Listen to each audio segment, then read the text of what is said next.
নমস্কার, আশা করি সবাই ভালো আছেন। আমাদের চ্যানেলটি যারা দেখছেন, পছন্দ করছেন এবং সাবস্ক্রাইব করছেন, তাদের আন্তরিক ধন্যবাদ। আজকে আমরা একজন বিশিষ্ট ব্যক্তিত্বকে নিয়ে কথা বলব। আমরা জানি যে প্রদীপের তলাতেই থাকে অন্ধকার।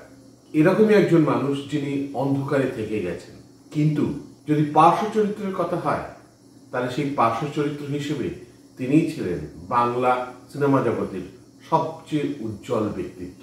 শুধুই পার্শ্ব চরিত্র নয়, তার সঙ্গে ছিল comic character, negative shaded character, anti hero, sometime good friend of hero, sometime positive character.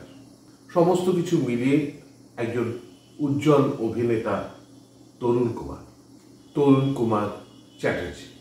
1931 সালে 24শে ফেব্রুয়ারি জন্মগ্রহণ করেন তরুণ কুমার চট্টোপাধ্যায়। তার অভিনয় দক্ষতা এমনই ছিল, বিভিন্ন সমালোচকদের কাছে নানাভাবে সমাদৃত হয়েছিল।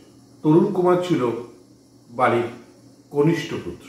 সাউথ সাবারবান স্কুল থেকে তিনি ম্যাট্রিকুলেশন পাশ করেন, তারপর আশুতোষ কলেজ। পড়াশোনা তিনি শেষ করতে পারেননি। তিনি যোগ দেন কাজে, প্রথমে ম্যাকলয়েড কোম্পানি, তারপর মেট্রো সিনেমা এবং তারপর কিছুদিনের জন্য তিনি বার্ন কোম্পানিতে কাজ করেন। তিনি সহ অভিনেতা সুব্রতা চ্যাটার্জিকে বিবাহ করেছিলেন। তাদের এক কন্যা সন্তান ছিল। সিনেমা জগতে তিনি বুড়ো নামে খ্যাত ছিলেন। সিনেমা জগতে কেউ না কেউ কারো না কারো হাত ধরেই আসে। তরুণ কুমারও কারো না কারো হাত ধরে এসছে, কিন্তু আমরা কোথাও না কোথাও উত্তমের আলোতে তরুণ কুমারকে অন্ধকারে রেখে দিলাম। যদিও কোনো সময় হিরো হিসেবে কাজ করতে দেখা যায়নি তরুণ কুমারকে, তবুও আমরা টেকেন ফর গ্রান্টেড তরুণ কুমার নয়, উত্তম কুমারের ভাই হিসেবে দেখে দিলাম সারা জীবন তরুণ কুমার চ্যাটার্জি। চান্স পাওয়াটাই বড় কথা নয়, তারপর এতগুলো বছর ধরে সেটাকে স্বমহিমায় রেখে দেওয়া এবং এতগুলো ছবিতে কাজ করা, এত বড় বড় ডিরেক্টরের সঙ্গে কাজ করা, এটা কিন্তু কেউ করিয়ে দিতে পারে না।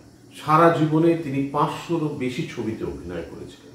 1954 সালে রোদ ছবিতে তিনি প্রথম কাজ করেন। জিন্দির বন্দিতে তিনি নেগেটিভ রোলে কাজ করেন, সে কথা আমাদের সবার মনে আছে।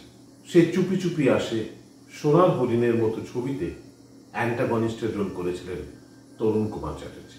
সপ্তপদী, ছদ্মবেশী, দেওয়া নেওয়া, জীবন মৃত্যু, বিভিন্ন চরিত্রে তিনি নায়কের শুভাকাঙ্ক্ষী বা বন্ধু হিসেবে কাজ করেছিলেন। এছাড়াও রয়েছে রাজা সাজা, ধন্যী মেয়ে, মন নিয়ে, সন্ন্যাসী রাজা, ক্ষণিকের অতিথি এবং ব্রজবতী। এছাড়াও কমিক ক্যারেক্টারে তাকে দেখা গেছে হাত বাড়ালেই বন্ধু, বসন্ত বিলাপ, মৌচাক, পার্সোনাল অ্যাসিস্ট্যান্ট, বিভিন্ন ছবি।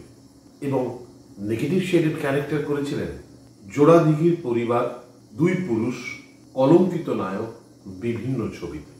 এছাড়াও তাকে আমরা খুব সিরিয়াস এবং ইন্টেন্স রোলে দেখেছি, যেমন স্ত্রী, সোনার খাঁচা। এছাড়াও রয়েছে শেষ অঙ্ক এবং রাজকন্যা।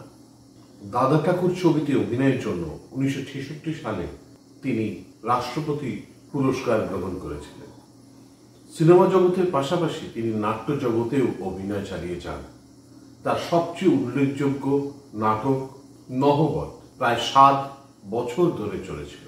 দক্ষিণ কলকাতায় উত্তম মঞ্চ নামে একটি অডিটোরিয়াম গড়ে তোলা হয়, যার প্রধান উদ্যোক্তা এবং প্রধান ব্যক্তি ছিলেন তরুণ কুমার চ্যাটার্জি।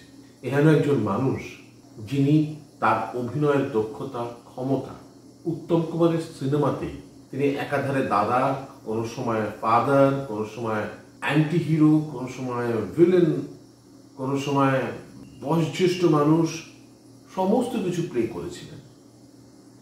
এত ভার্সেটাইল অ্যাক্টর, এত ভার্সেটাইল যার কাজ, যে সমস্ত রকমের চরিত্রে কাজ করেছিলেন। উনিই বোধহয় একমাত্র মানুষ বাংলাতে যিনি সমস্ত চরিত্রে কাজ করেছেন। তা সত্ত্বেও আমরা তাকে সেভাবে কখনো দেখিনি। এটা দুর্ভাগ্য তরুণ কুমার চ্যাটার্জির নয়, এর দুর্ভাগ্য আমাদের বাংলা সিনেমা জগতের।